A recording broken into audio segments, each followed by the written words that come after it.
é essa aí. Entenda o que muda com a correção da tabela do imposto de renda. Enquanto o Felipe Salto entra aqui na nossa tela, vou trazer para vocês que a MP, né, a medida provisória, mudou os valores da tabela progressiva mensal do imposto de renda. Isso significa que quem é contemplado pela faixa de isenção não vai ter desconto do imposto de renda no salário. Até agora, o teto para isenção estava em 2.640, o que equivale a 2 salários mínimos. O novo salário mínimo entrou em vigor no dia 1º de janeiro. Segundo a Fazenda, quase 16 milhões de brasileiros vão ser contemplados com a mudança. O teto de isenção estava congelado em R$ 1.903,98 desde 2015. Subiu inicialmente para 2.640, agora com a correção do salário mínimo para 2.824. O governo vai deixar de arrecadar 3 bilhões de reais em 2024. O texto foi assinado pelo presidente Lula, agora vai ser encaminhado para o Congresso Nacional para análise e votação que deverá ocorrer em 120 dias. Vamos falar de economia então agora.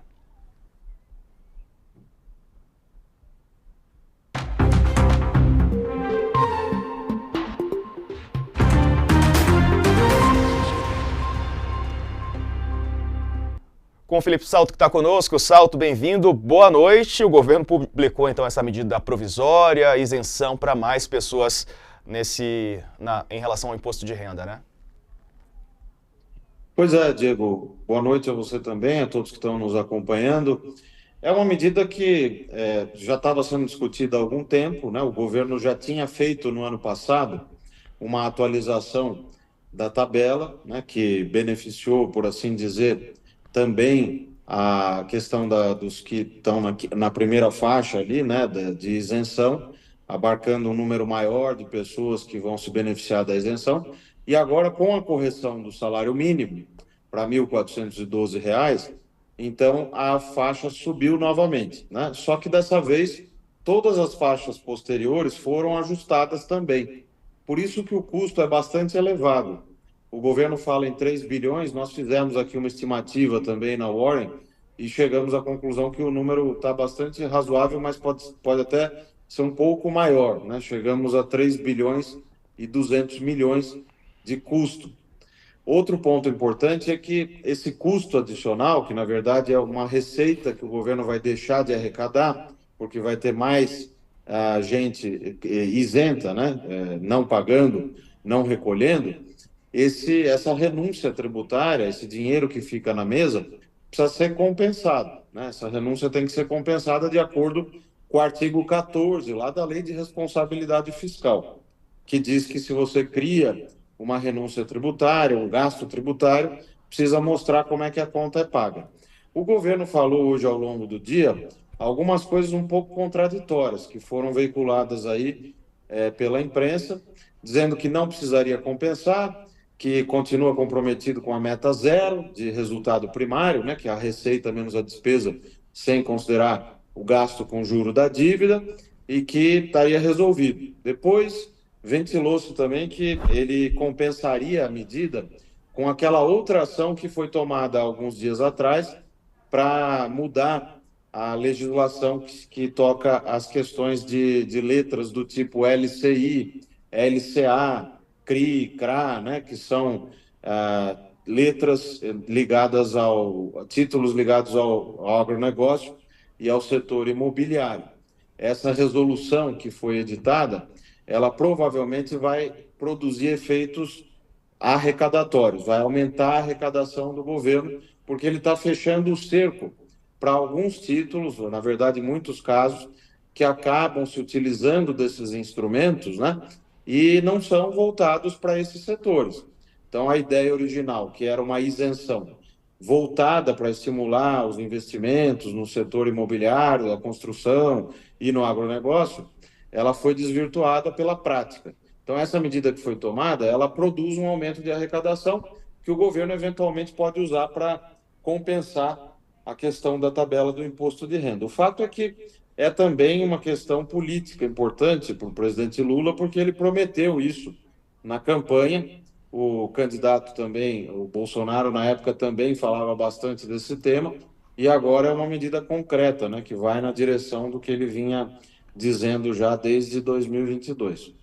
Ô, Felipe, você até falou sobre o déficit, né, das contas públicas. Estava vendo aqui a reportagem da EBC, da Secretaria de Comunicação do Governo Federal. O setor público com quase 250 bilhões de déficit fechou 2023, né, um número expressivo.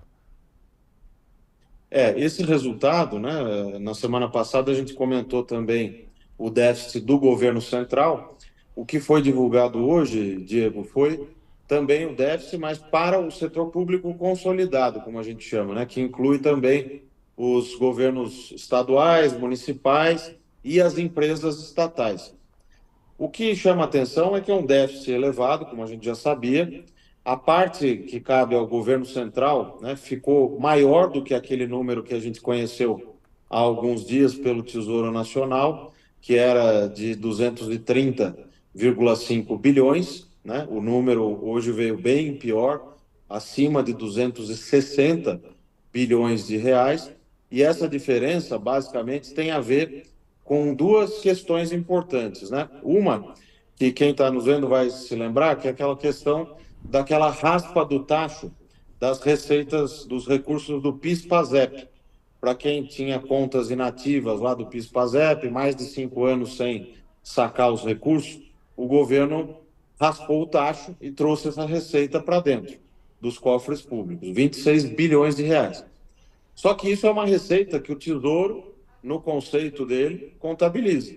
Já o Banco Central, que calcula também o resultado primário, mas pela ótica chamada abaixo da linha, né, pela variação da dívida, para ele nada feito. Isso daí não é esforço fiscal primário. Então essa é a primeira diferença e é grande, né, 26 bilhões. E a segunda tem a ver com as compensações que foram acordadas no âmbito daquela questão dos combustíveis para os estados, né? E aí houve uma mudança na dívida dos estados de 8,7 bilhões e que também aparece nas estatísticas abaixo da linha. Quer dizer, é um custo, vamos chamar assim, um efeito fiscal negativo que não aparece lá no caso da estatística do governo central, mas aparece na do setor público consolidado ali, que é divulgada pelo Banco Central. Então, o que quer dizer toda essa tecnicalidade? Quer dizer que nós temos um verdadeiro rombo fiscal, e eu vejo muitos colegas, às vezes economistas, criticando, né, a imprensa, porque usa esses termos, rombo fiscal, etc., mas de fato, é um grande rombo fiscal que vai precisar ser corrigido, e não vai ser fácil de corrigir. Eu acho, né, e vejo que as medidas que o ministro Fernando Haddad vem tomando são corretas, estão na direção de aumentar a arrecadação, de tentar controlar o crescimento da despesa por meio do chamado arcabouço fiscal, porém, está muito longe de ser resolvido esse problema. Nós vamos ter aí um déficit ainda em 2024, pelas contas nossas aqui na corretora, na Warren, de algo como 0,8% do PIB. Quer dizer, quase 1% do PIB ainda de déficit primário. Porém, um resultado melhor do que esse que nós vimos aí e que foi divulgado hoje nesses números finais pelo Banco Central. Felipe Salto, obrigado, meu amigo, pelas análises hoje. Um abraço, Felipe Salto, colunista do UOL, economista-chefe da Warren. Um abraço, boa noite para você.